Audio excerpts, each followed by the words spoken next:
So in this lesson, I want to talk to you about creating a great piano patch. It's really important that you have a really good sound to play with because no matter how great a player you are, it's not going to come across right if you don't have a great patch. Now, a lot of you are playing on keyboards, whether it's a Nord or a Yamaha or a Roland or a Korg, and they all have their own kind of characteristics, and you get to the point sometimes, or even if you're using software or whatever, that they all have their own sound. And they all have a variety of patches, and there are a few tricks that I found and kind of things I look for if I grab a keyboard to know what sound sounds good. Overall, they end up sounding pretty bright, and I think I found that a lot of them really it's almost like a sales thing where they orient their sound design around classical players, and so it's kind of tricky to find a patch that really works in a kind of rock and roll environment. One of the keyboard manufacturers that did a great job at capturing a great sound was Roland back in the day when they created the Phantom X. It had a lot of kind of controversy around the sound where people gave it mixed reviews because it was the first piano sound that actually didn't sound perfect. I actually loved it. And so since then, I mean, it's kind of like when you're sitting down at a piano and you play it. A lot of the times the ones that are the most fun to play and sound the most cool are the ones that don't sound perfect. And a lot of the times, even if you're in the studio recording on a grand piano, when it's a really bright Yamaha or a really bright Steinway or something, it ends up, you have to mix it in and do a lot of tricks in order to get it to sound good in a mix. We record in town at a studio here in town a lot, and the engineer has this incredible piano. It's a Yamaha, and it sounds perfect. And to get it to sound great in a rock mix or in a worship mix or whatever have you, we end up having to doctor it a lot and compress it a lot and EQ it and change it. So anyway, there's a few things I found, and there are usually I have a few examples for you of 3 or 4 different kinds of pianos you'll find in a keyboard, and then from there I'll show you kind of what I look for and then how to make one of those keyboards sound like the one you want. So the first kind of keyboard patch you're going to find is the Ultra Pretty patch, the one that sounds sparkly and perfect, and if you played classical music, it would sound awesome, and it sounds something like this. Kind of perfect, and the lows are really clean and the highs are really clean, and it sounds perfect. That's nice, and that's probably the best. If you have to settle for something, that's going to be your best bet to settle on. It's something that you can kind of play across the range, and it sounds really, really nice and full. But to me, it doesn't quite have enough vibe to fit in a mix.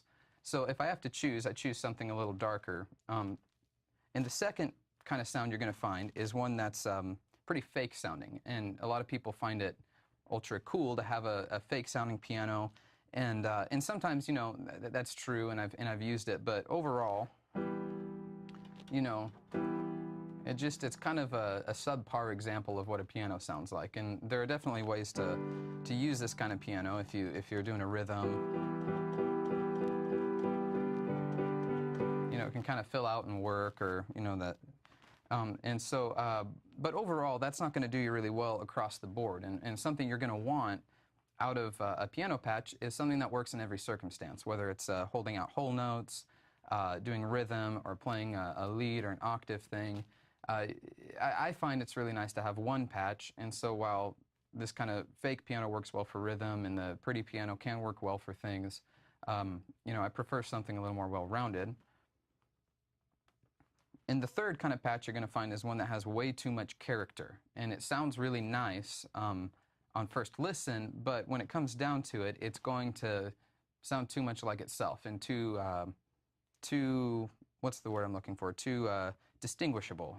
People who have played that know what it is, or people who use it a lot know what it is, and oftentimes those kind of patches are the hardest to fit in a mix from front of house or in the studio.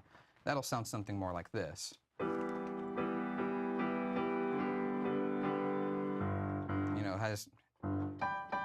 It's really clean and pristine, but it ends up. And usually these really unique patches end up sounding pretty much like a toy. End up sounding the more you play them, because it's almost like they're so realistic that because it's not coming out of a grand piano, it doesn't sound real, or it doesn't sound quite right. Which lends to compensating and playing kind of awkwardly. And so now what I want to show you is the patch that I prefer, which sounds something like this. You're going to notice that it has a really, really long sustain, and it's kind of gritty and dark and almost doesn't sound perfect. It kind of sounds terrible, but I kind of prefer that, and I'll tell you why after I...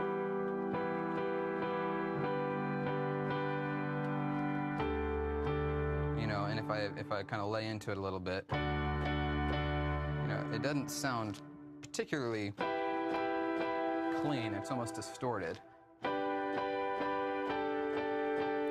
And the way I do that is this is actually the same exact patch as that the first one I showed you, the pretty piano, but I've put it through EQ and compression, and specifically tape compression. But that's a little beyond the scope of this lesson. But when you compress a piano, what it's going to do is, in a nutshell, I don't want to get too far into that, but it's going to take the initial attack of the piano, the hit, and it's going to drop it down to the same level as the sustain, that trail in the note that's going.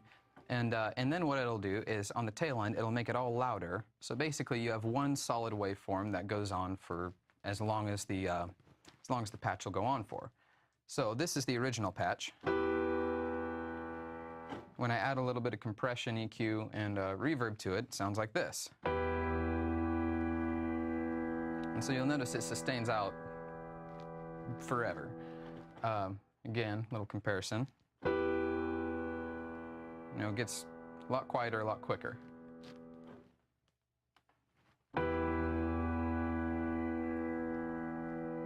Another thing compression will naturally do is kind of pull out, it does something to, depending upon the compression you have, it oftentimes will adjust the frequency on the piano. And so the one that I'm using right now makes it a little darker and a little squashy, I guess is the term, even though that sounds kind of funny, but ends up being a little dynamic. And then I usually darken up the piano too. You'll notice it's a lot, you know, that low mid-range frequency really pokes out a lot.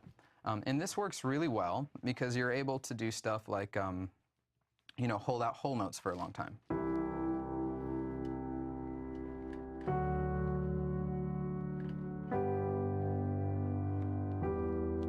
And that compression is making the whole sound long enough to be able to fill out that chord for a long period of time, which is something that I think is unique to what we figured out around here, is how to make it so that these instruments will fill out you know, an entire chord. Otherwise, you're going to be stuck feeling like you have to play through the whole thing.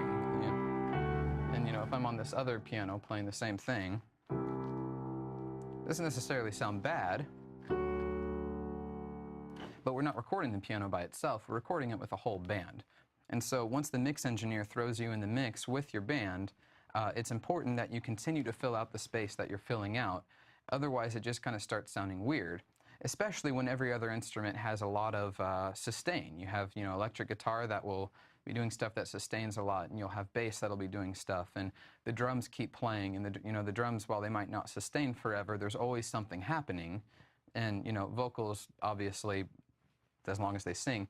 But so it's really important to be able to fill the space that you have the whole time. The other thing is, it works, the cool thing about this patch is it doesn't just work for whole notes. Right, it works also for rhythm.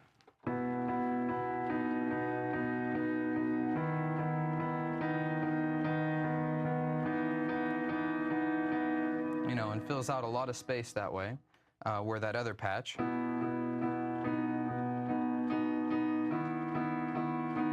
while it doesn't sound bad, it just doesn't have nearly the vibe and the character that this other one has. Another thing it does well is a pattern type sound.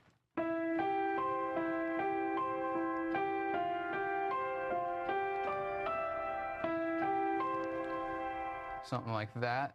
You pull up in this other patch that I was comparing to, and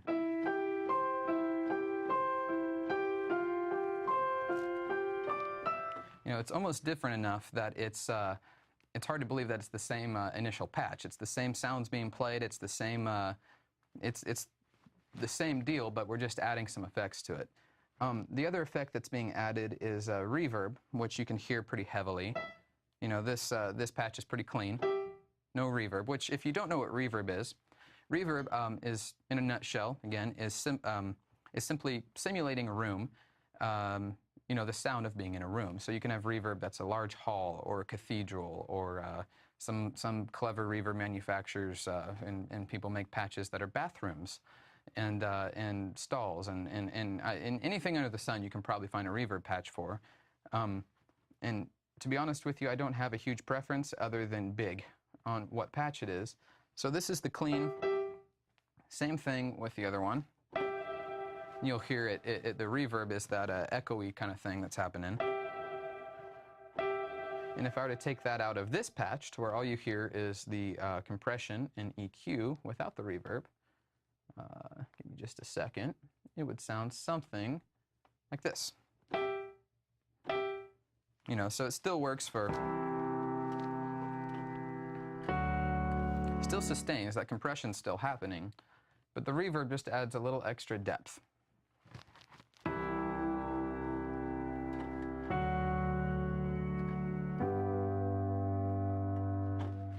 Okay, to wrap up, what I want to show you is a song that Bethel Music put out called God I Look to You. And I'm going to play it with the patch before the compression and EQ, and then I'm going to play it with the patch after the compression and EQ and reverb. And I want to show you kind of the difference all these little things kind of add. And then I'll kind of give you some homework, if you will, to put it to use on your own piano. So without the, actually I'm going to do it with it first this time, do it backwards. So the part that is off of God I Look to You sounds like you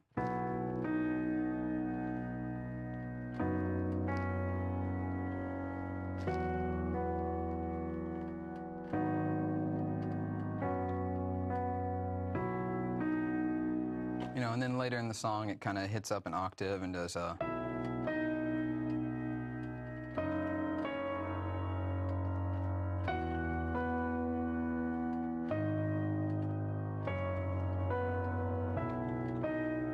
something like that. And now, if you which you know, part of the thing is all those single notes. We're gonna go over that in a future lesson. But all those single note hits again work well with this kind of patch because it's sustaining out and has a lot of character. So if I play it without all that, it sounds like this.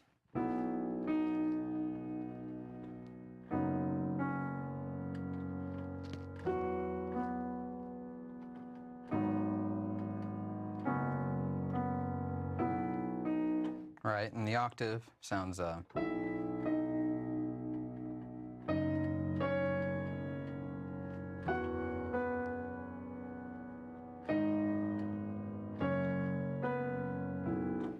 something like that. So it's a pretty dramatic difference, and you can get that in your own piano. Even in most keyboards have it. You know, if you have a workstation or kind of any modern keyboard that was made in the last, you know, probably 5, 6. I mean, some of them 10 years ago have built-in effects. And so what you want to do is find the effect compression and add it to it. If you're using a computer, it's pretty simple. If you're using the keyboard, it might be a little funny. You're going to have to maybe pull out the manual or hit the edit button and get in the patch and find the effects section. And you know, take the compression and, again, in a nutshell, turn the threshold down a lot, or, you know, make it to where the threshold is low, and then turn the output up. And then start playing with the other, start playing with all the other values and see what starts sounding cool. You might need to take the EQ and darken the high end. And what I mean by high end is that high frequency in the sound, that clicky frequency. You might want to darken that, and that's going to be, here's a freebie, from like 3K on. You might want to kind of darken it a little bit, and then find a good reverb sound that you think sounds vibey and cool. You know, a lot of the times people make the mistake of finding a perfect reverb. Don't bother with that. Find a reverb that sounds interesting. Because in a mix, interesting is going to end up being a lot better than perfect unless you're playing a piano solo something. So yeah, go ahead and take some time and, you know, and make yourself the perfect piano patch using compression, EQ, and reverb.